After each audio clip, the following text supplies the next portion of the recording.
Hello friends, welcome back to my channel Lekha Priya's multipurpose channel. ಇವತ್ತು ಒಂದು ಫಂಕ್ಷನ್ಗೆ ಹೋಗ್ತಾ ಇದ್ದೀನಿ. ರಂಗಭೂಮಿ ದಿನಾಚರಣೆ.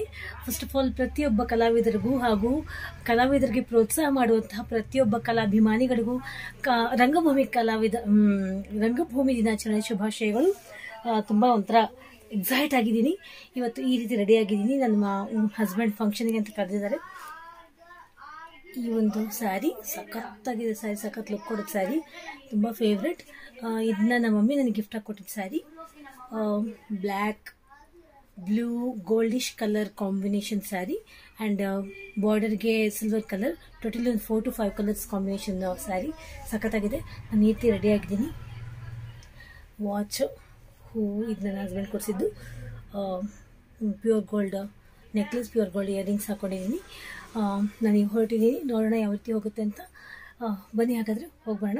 ಇವತ್ತು ನನಗೆ ರಂಗಗೀತೆಗಳು ಹಾಡಬೇಕು ಅಂತ ನನ್ನ ಹಸ್ಬೆಂಡ್ ಕರೆದಿದ್ದಾರೆ. ಇನ್ವಿಟೇಷನ್ ಕೂಡ ನಾನು ಇಲ್ಲಿ ಪೋಸ್ಟ್ ಮಾಡ್ತೀನಿ, ಅದನ್ನ ನೋಡಿ. ಬನ್ನಿ ಹಾಗಾದರೆ ಹೋಗೋಣ. ನಿತ್ಯವೂ ಅವತರಿಪ ಸತ್ಯಾವತಾರ, ನಿತ್ಯವೂ ಅವತರಿಪ ಸತ್ಯಾವತಾರ, ಮಾ ಇಲ್ಲಿ ಸಂಭವಿಸು ಹಿಂದೆನ್ನ ಹೃದಯದ ನಿತ್ಯ.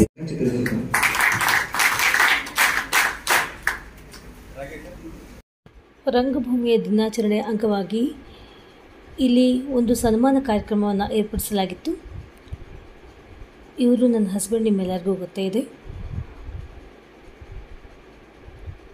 Lawyer Tippeswamy sir KM Veeresh ಅವರು.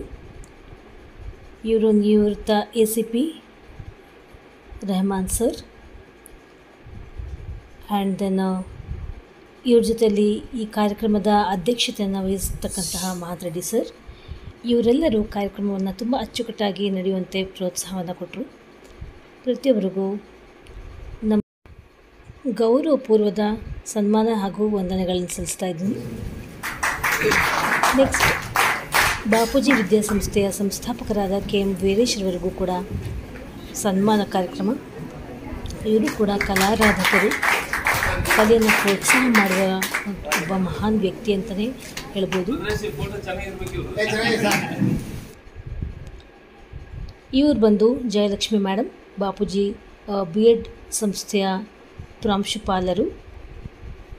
ನಮ್ಮ ಕಲೆಯನ್ನ ನೇರವಾಗಿ ವ್ಯಕ್ತಪಡಿಸ್ತಕ್ಕಂತಹದ್ದು ಇವತ್ತು ಈ ಒಂದು ಟಿವಿ ಮಾಧ್ಯಮ, ಸಿನಿಮಾ ಮಾಧ್ಯಮಗಳ ಮೂಲಕ ರಂಗಾಸಕ್ತರಿಗೆ, ರಂಗ ಕಲಾವಿದರಿಗೆ ಸ್ವಲ್ಪ ಎಲ್ಲ ಅವಕಾಶಗಳು ಕಡಿಮೆ ಆಗುತ್ತೆ ಅಂತ ಕಾಣಿಸ್ತಾ ಇದೆ. ಹಾಗೆ ಏನು ಕರೋನಾ ಸಂದರ್ಭದಲ್ಲಿ ಅವರೆಲ್ಲ ತುಂಬಾ ಸಫರ್ ಪಡ್ಬೇಕಾದಂತಹ ಸಂದರ್ಭ ಬಂತು. ಆದ್ರೂ ಸಹ ಅವರು ದುಡ್ಡು ಯಾವುದಕ್ಕೂ ಯೋಚನೆ ಮಾಡಲ್ಲ. ಅವರಲ್ಲಿರ್ತಕ್ಕಂತಹ ಕಲೆಯನ್ನ, ಪ್ರತಿಭೆಯನ್ನ ಹಿಂಗೆ 4 ಮಕ್ಕಳಿಗೆ ಪ್ರದರ್ಶನ ಮಾಡಬೇಕು, ತೋರಿಸ್ಬೇಕು, ಅದ್ರ ಮಹತ್ವವನ್ನ ಹೇಳ್ಬೇಕು ಅನ್ನುವಂತಹ ಉದ್ದೇಶದಿಂದ ಇವತ್ತು ಕಾರ್ಯಕ್ರಮ ಆಗ್ತಾ ಇದೆ. ಈ ಕಾರ್ಯಕ್ರಮ ಎಲ್ಲದೂ ಯಶಸ್ವಿ ಆಗಲಿ ಅಂತ ಆಶಿಸ್ತಾ ನಾನು 2 ಮಾತು ಮುಗಿಸ್ತಾ ಇದ್ದೀನಿ. ಧನ್ಯವಾದಗಳು.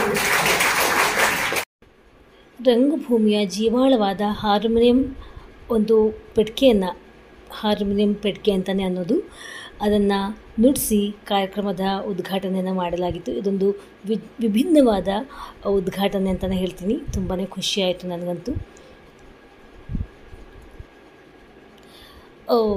ಮಹಾದ್ರೆಡ್ಡಿ ಸರ್ ಅವರು ಉದ್ಘಾಟನೆಯನ್ನು ನೆರವೇರಿಸಿಕೊಟ್ರು. ತಮಗೆಲ್ಲರೂ ಕೂಡ ಪ್ರಥಮವಾಗಿ ವಿಶ್ವ ರಂಗಭೂಮಿಯ ದಿನಾಂಕದ ಶುಭಾಶಯಗಳನ್ನು ಕೊಡ್ತಾರೆ. ಇಂಥ ಒಂದು ಅದ್ಭುತ ಕಾರ್ಯಕ್ರಮದ ಅಧ್ಯಕ್ಷತೆಯನ್ನು ವಹಿಸಿರ್ತಕ್ಕಂಥ ಬಾಪೂಜಿ ಶಿಕ್ಷಣ ಮಹಾವಿದ್ಯಾಲಯದ ಒಂದೊಂದು ಮಾತುಗಳನ್ನು ಕೇಳ್ತಾ ನನಗಂತೂ ಹೃದಯ ಬಂತು. I was very emotional. ಯಾಕಂದರೆ ಆ ರೀತಿ ಇತ್ತು ಅವರ ಮಾತುಗಳು. ಅವರ ಸಂದೇಶ ನೀಡುತ್ತಿರುತ್ತದೆ. ಆರ್ಥಿಕ ಸಂಕಷ್ಟದೊಳಗೆ ಮುಳುಗಿ ಹೋಗಿರುವ, ಅವಾಸ್ತವಿಕತೆಯ ಬದುಕಿನ ಸ್ಥಿತಿಗತಿಗಳ ಒಳಗೆ ಬಂದಿಯಾಗಿರುವ, ಖಾಸಗೀಕರಣದ ಪರದಿಯೊಳಗೆ ಉಸಿರುಗಟ್ಟಿದಂತಹ ಯಾಂತ್ರಿಕತೆಯ ಬಲೆ ಎಂಬ ನಿಯಂತ್ರಕದಂತಿರುವ ವ್ಯವಸ್ಥೆಯೊಳಗೆ ಸಿಲುಕಿ ಒದ್ದಾಡುತ್ತಿರುವ, ಬದುಕಿನುದ್ದಕ್ಕೂ ದಮನಕಾರಿ ಕ್ರೌರಿಗಳಲ್ಲಿ ಬಂದಿಯಾಗಿರುವ ಬಡಜನ ಸಮುದಾಯದ ಆರ್ಥನಾದ ನಮ್ಮ ತನವನ್ನ ರಚಿಸಿ ಎಂಬ ಕಾಲದ ಕರೆಯನ್ನ ನಮ್ಮಿ ರಂಗಭೂಮಿಯು ಕುಸಿದುಕೊಳ್ಳುತ್ತಿದೆಯೇ? ಪ್ರಶ್ನಾತೀತವಾಗಿ ಕೇಳಿದ್ದಾರೆ. ವಾಸ್ತವದ ನಿರಂತರವಾದ ಋಣಾತ್ಮಕ ಆಘಾತಗಳಿಂದ ರಕ್ತ ಬಸಿದು ಹೋಗುತ್ತಿದ್ದರೂ ಅದನ್ನು ಲೆಕ್ಕಿಸದೆ ಬಹುತ್ವದ ಸಹಬಾಳ್ವೆ ಕಲ್ಪನೆಯು ಸದಾ ಸಾಕ್ಷಾತ್ಕಾರಗೊಳಿಸಲು ರಂಗಭೂಮಿಯು ಕಾರ್ಯತತ್ಪರವಾಗಿದೆಯೇ? ಈ ಬಗೆಯಲ್ಲಿ ಸಾಮಾಜಿಕ ಕ್ಷೇತ್ರಗಳ ಗಿರಾಗುತ್ತಿರುವ ಪ್ರಹಾರಗಳ ಮೇಲೆ ಬಹು ಆಯಾಮದ ವರ್ತಮಾನದಿಂದ ಸೃಷ್ಟಿಯಾಗಬಲ್ಲ ನೆನಪುಗಳು ಮತ್ತು ರಾಜಕೀಯಾತ್ಮಕವಾದ ಜವಾಬ್ದಾರಿ ಹಾಗೂ ಹೊಸ ಮೌಲ್ಯಗಳು ಬೆಳೆಸಬಲ್ಲ ಒಂದು ಹೊಸತನದ ಕಥನ ಮಾರ್ಗದ ತೀರಾ ಅನಿವಾರ್ಯತೆ ಇಂದು ನಮ್ಮೆದುರು ನಿಂತಿದೆ. ಅರ್ಥಾತ್ ಇದು ಈ ವಿಶ್ವದ ಅನಿವಾರ್ಯತೆಯೂ ಆಗಿದೆ. ಥಿಯೋಡಾರ್ ಎರ್ಜೋಪೋಲಸ್ ಇದು ಹೊರವಲೆ ಮಾಡಿದ ಪ್ರಶಾಂತ್ ಅನಂತಮಾಡಿ. ಹೋಗ್ತಾ ಇದ್ದು ಆ ನಿದ್ದೆಗೆಟ್ಟು ರಾತ್ರೆಲ್ಲ ನಿದ್ದೆಗೆಟ್ಟು ನಾಟಕ ನೋಡಿ ಬೆಳಿಗ್ಗೆ ಬಂದು ಮೊಳಕೆ ಹೊಡಿಯಕ್ಕೆ ಹೋಗೋದು, ಶೇಂಗಾ ಗಿಡಕ್ಕೆ ಹೋಗೋದು, ಅವೆಲ್ಲ ಸವಿ ನೆನಪುಗಳು. ಆ ಜೀವನ ಬೇಕು ಮನುಷ್ಯನಿಗೆ. ಬಾಲ್ಯದಲ್ಲಿ ಕಷ್ಟಪಟ್ಟು ಎಲ್ಲ ಪ್ರಕಾರದ ಸಮಾಜದ ಸೇವಾ ಮನೋಭಾವ ಇರುತ್ತಲ್ಲ ಅದನ್ನೆಲ್ಲ ಬಾಪೂಜಿ ವಿದ್ಯಾಸಂಸ್ಥೆಯ B.Ed ವಿದ್ಯಾರ್ಥಿಗಳಿಗೆ ಮಹಾಂತರೆಡ್ಡಿ ಸರ್ ಅವರು ರಂಗಭೂಮಿಯ ತಮ್ಮ ಸ್ವಂತ ಅನುಭವಗಳನ್ನು ತುಂಬ ಅಚ್ಚುಕಟ್ಟಾಗಿ ಹೃದಯ ಮುಟ್ಟುವಂತೆ ಹಂಚಿಕೊಂಡರು. ಅವರು ಕೂಡ ಧನ್ಯವಾದಗಳನ್ನು ಅರ್ಪಿಸ್ತಾ ಇದ್ದೀನಿ.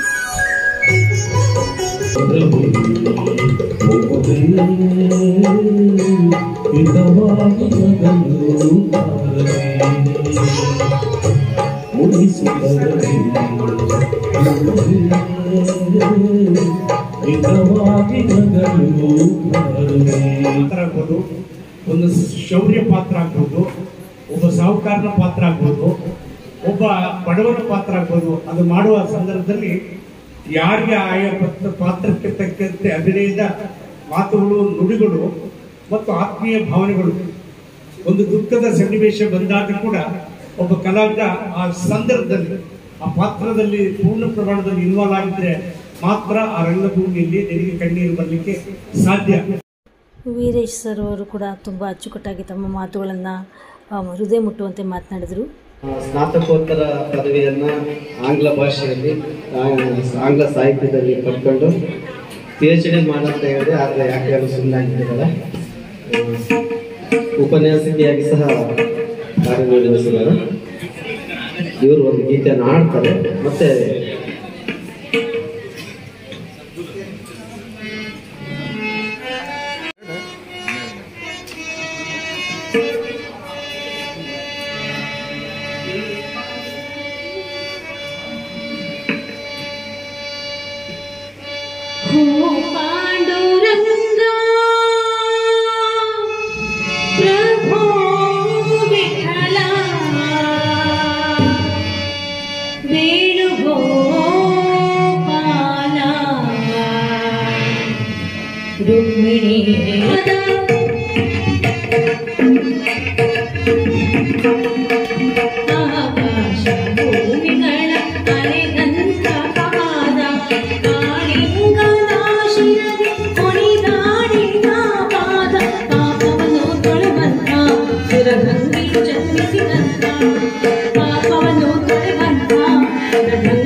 ತಂದೆಯ ಸ್ಥಾನದಲ್ಲಿರುವಂತಹ ಸುರೇಶ್ ಅಣ್ಣನವರಿಂದ ಕೂಡ ಕಲಾವಿದರಿಗೆ, ಸಂಕಷ್ಟದಲ್ಲಿರುವಂತಹ ಕಲಾವಿದರಿಗೆ ಇದುವರೆಗೂ ಮಹಾಶಾಸನ ಬಿಡುಗಡೆ ಮಾಡಿಲ್ಲ ಅನ್ನುವಂತಹ ವಿಷಾದವನ್ನು ಅವರು ಈ ರೀತಿ ವ್ಯಕ್ತಪಡಿಸಿದರು. ಒಂದು 5-6 ಜನ ಪಾತ್ರಧಾರಿಗಳಲ್ಲಿ ಒಂದು ಇಬ್ಬರು ಮಾತ್ರ ಒಂದು ವಿದ್ಯಾವಂತರಿರ್ತಾರೆ, ಇನ್ನ ಇರ್ತಕ್ಕಂಥವ್ರು ವಿದ್ಯಾವಂತರಿರಲ್ಲ. ನಾಟಕಕ್ಕೆ ವಿದ್ಯೆ ಬೇಕಾಗಿರಲ್ಲ. ಆ ಒಂದು ನಾಟಕಗಳ ಮಾತುಗಳನ್ನ ಒಂದು 100-150 ಮಾತಿರ್ತವೆ ಒಬ್ಬೊಬ್ಬ ಪಾತ್ರಧಾರಿ. ಆದ್ರೆ ಆ ಎಲ್ಲಾ ಮಾತುಗಳನ್ನ ಬೇರೆಯವ್ರ ಹತ್ರ ಕಲಿತು ಆ ಒಂದು ನಾಟಕದ ರಂಗ ಸಜ್ಜಿಕೆಗಳಲ್ಲಿ ಬೆಳಕರಿಯವರೆಗೂ ಅಭಿನಯಿಸ್ತಾರೆ.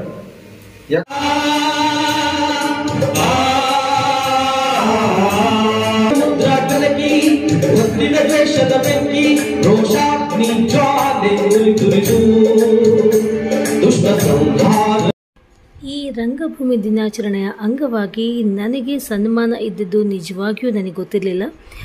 ಜಸ್ಟ್ ಫಂಕ್ಷನ್ ಇದೆ, ರಂಗಗೀತೆಗಳನ್ನು ಹಾಡಬೇಕು ಅಂತ ಮಾತ್ರ ಇನ್ವಿಟೇಷನ್ ಕೊಡಲಾಗಿತ್ತು.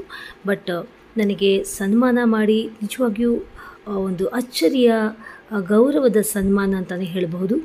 ಇದನ್ನು ನಾನು ನನ್ನ ಲೈಫ್ ಟೈಮ್ ಮರೆಯುವಂತೆ ಇಲ್ಲ. ಬಿಕಾಸ್ ನನ್ನ ಹಸ್ಬೆಂಡ್ ಸಮ್ಮುಖದಲ್ಲಿ ಅವರ ಕಡೆಯಿಂದ ಈ ಸನ್ಮಾನ ತುಂಬ ಮೆಮೊರೇಬಲ್.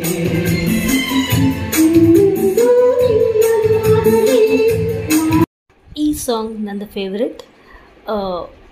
ಏನು ಮಾಡಿದೆ ಅಂತ ನೀವು ನೋಡಬಹುದು. For the first time in my life time ನೋಡಿ.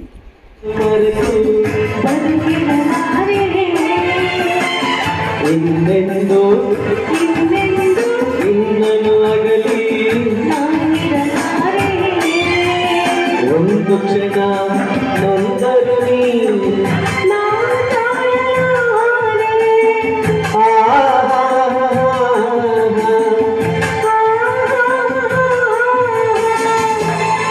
ಇದೇ ಮೊದಲು ನನ್ನ ಜೊತೆ ವೇದಿಕೆ ಮೇಲೆ ಆಗೋದು.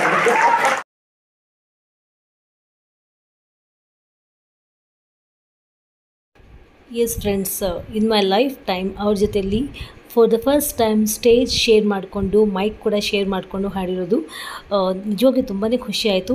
ಈ ಸನ್ಮಾನಕ್ಕಿಂತಲೂ ಆ ಒಂದು ಫೀಲಿಂಗ್ ತುಂಬಾ ಚೆರಿಷಬಲ್, ಹಾರ್ಟ್ ಟಚಿಂಗ್ ಮೂಮೆಂಟ್ ಆಗಿತ್ತು. ಸೊ ಇದಾಗಿತ್ತು ಇವತ್ತಿನ ಈ ವಿಡಿಯೋ. ಹೋಪ್ ನಿಮಗೆ ಈ ವಿಡಿಯೋ ಇಷ್ಟ ಆಯಿತು ಅಂತ ಅಂದ್ಕೊಳ್ತೀನಿ. Don't forget to subscribe my channel. This is lake of Priya's multipurpose channel. Thank you so much. ಅಲ್ಲಿ ನೆರೆದಿರ್ತಕ್ಕಂತಹ ಎಲ್ಲ ಕಲಾಭಿಮಾನಿಗಳಿಗೂ, ಕಲಾ ರಸಿಕರಿಗೂ, ಕಲಾವಿದರಿಗೂ. ಇದಕ್ಕೆ ತಾನೇ ಹೋಗಿ ಬಂದೆ, ಈಗ ತಾನೇ ಆಟೋದಿಂದ ಇಳಿದೆ.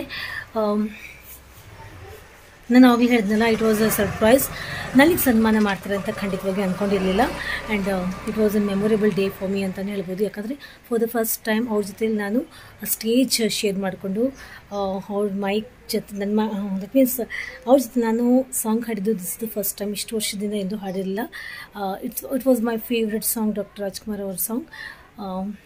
ಆಡಿಯನ್ಸ್ ಕೂಡ ತುಂಬಾ ಇಷ್ಟಪಟ್ಟರು. They just shouted scream for the applause once more ಕೂಡ ಅಂತ ಅಂದರು.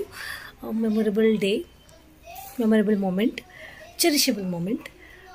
ಥ್ಯಾಂಕ್ ಯು ಸೋ ಮಚ್ ರೀ to make me so special, to feel me so special ಅಂತಂದು ಹೇಳ್ತೀನಿ. ಈಗ ಒಳಗಡೆ ಹೋಗ್ತಾ ಇದ್ದೀನಿ. ಚೆನ್ನಾಗಿತ್ತು ಫಂಕ್ಷನ್.